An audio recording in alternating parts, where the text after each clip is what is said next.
Et Le tour de table de l'actualité, c'est une actualité qui a interpellé Maxime Thiébaut et c'est tombé cet après-midi, en milieu d'après-midi. Le Conseil d'État qui refuse donc de suspendre le pass sanitaire qui était attaqué, il faut le rappeler, par l'association La Quadrature du Net. Et je vous donne donc la motivation du Conseil d'État.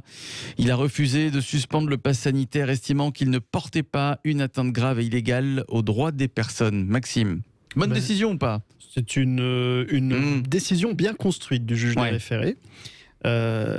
Parce que déjà elle démontre qu'on a un contrôle dans notre pays. Vous savez qu'on a des pays, notamment on parlait beaucoup du Royaume-Uni, mais au Royaume-Uni vous êtes obligé d'avoir un pass sanitaire partout. Vous rentrez dans un restaurant, vous allez au cinéma, vous êtes fliqué, vous êtes suivi.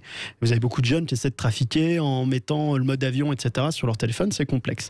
En France on a quand même des garanties sur nos libertés et j'en suis content. Après il y a quand même il y a un élément moi qui me chagrine un petit peu dans l'ordonnance du Conseil d'État, du juge des référés, c'est qu'il nous dit que le pass sanitaire n'est obligatoire que dans les grands événements et pas pour la vie quotidienne. Alors moi, j'aimerais bien savoir ce qu'est la vie quotidienne, dans quelle mesure il arrive à la définir. Je trouve que c'est une notion qui est trop floue et le Conseil d'État aurait pu faire preuve un peu plus de mesure et peut-être quantifier ce que sont les grands événements. Parce qu'après tout, il laisse quand même beaucoup de place au pouvoir exécutif pour définir ce qu'est un événement. La définition du gouvernement, c'est par exemple les festivals, des événements publics à plus de 1000 personnes. Les foires, mais qu'est-ce qu'une foire, à partir de quel moment on se situe dans un grand événement? Donc ça me dérange un peu. Puis la deuxième, c'est que toute mesure de police, elle doit être proportionnée.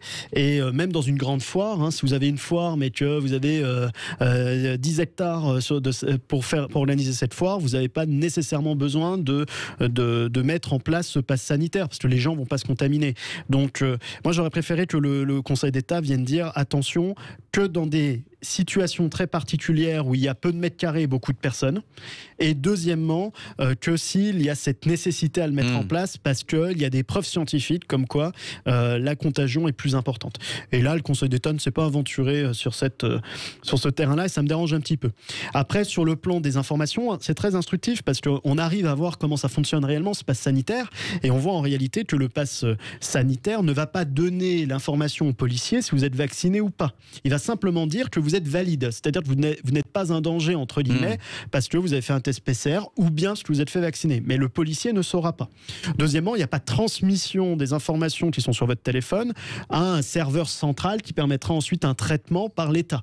Donc le RGPD et les conditions de la CNIL sont respectées. Donc ça, c'est hyper intéressant que de pouvoir voir que tous les complotistes qui pensent qu'on va être fliqués tous les jours, etc., ce sera pas le cas, sont démentis parce que le requérant a essayé de venir sur ce terrain et que le gouvernement a apporté les éléments de réponse prouvant au conseiller d'État qu'il n'y avait pas ce risque-là d'atteinte à notre vie privée.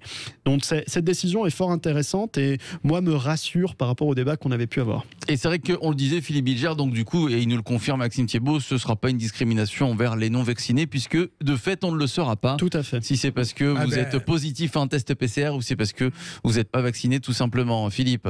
Mais je remercie Maxime pour cette information concernant le droit administratif dont il est devenu quasiment un spécialiste en tout cas.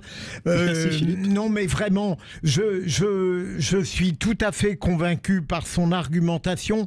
Je reste toujours un petit peu réservé, mais ça n'est pas absolument son sujet, sur le concept de proportionnalité. Il me semble qu'on en abuse, mais je pense à la légitime défense notamment, où on invoque en permanence au détriment des gens qui se font agresser le concept de proportionnalité comme s'ils avaient la possibilité en pleine violence de s'arrêter un moment, d'examiner si la situation était équilibrée et s'ils étaient encore dans un état de proportionnalité. Mais ça n'a rien à voir avec la froideur juridique et tranquille dont le Conseil d'État a fait preuve. Là, c'est plus facile d'être proportionné. Oui, juste un petit mot. Le principe de proportionnalité, moi je regrette qu'il ait un peu disparu de la jurisprudence du Conseil d'État ces derniers mois dans la situation du Covid, qu'il l'a remplacé sans le dire par le principe de précaution. Et il s'est dit, par précaution, je ne vais pas bouger. Il n'y a pas d'atteinte grave à une liberté fondamentale, ou bien il n'y a pas d'urgence à agir. Et on a vu des situations qui étaient quand même particulièrement cocasses, où finalement il le permettait à ce qu'on oblige le port du masque, alors que des rues pouvaient être vides. Donc je rejoins finalement Philippe sur son analyse sur le principe principe de proportionnalité. Alors le pass sanitaire et ce refus du Conseil d'État. Je trouve ça très juste ce qui vient d'être dit sur le principe de précaution qui a été appliqué par le Conseil d'État, beaucoup plus que le principe de proportionnalité pendant la pandémie. Ça peut se comprendre parce qu'on était dans une situation un peu particulière, on ne savait pas très bien quel était ce virus et ses conséquences. Là où il va falloir être vigilant, c'est en sortie de pandémie, et je pense qu'on peut dire qu'on est en train d'en sortir, même si peut-être il y aura une 4e vague, mais on est en train de vacciner une partie de la population. Donc moi j'estime qu'on est en train de sortir de la pandémie. Il ne faudrait pas que ce principe de précaution soit encore appliqué dans les prochains mois et conduise progressivement à grignoter sur les libertés. Donc toute la question, ça va être comment est-ce que ce pass sanitaire va être utilisé ? Est-ce qu'il va être utilisé effectivement dans des cas très restrictifs où on considère qu'il peut y avoir un risque ? Les concerts où on est 1000 dans une pièce fermée en train de sauter partout, ça ok.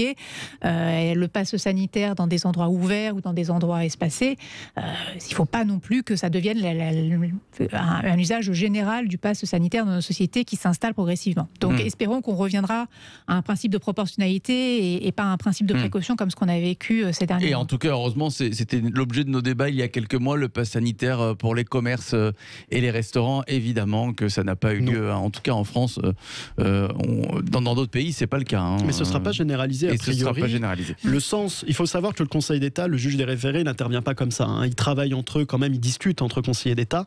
Et l'écriture de cette ordonnance nous démontre quand même qu'une généralisation semble complètement contraire à nos libertés fondamentales. Et voilà pour le pass sanitaire. Le Conseil d'État, donc je vous le rappelle, qui a refusé de suspendre le pass sanitaire. C'était demandé par l'association La Quadrature du Net, dans un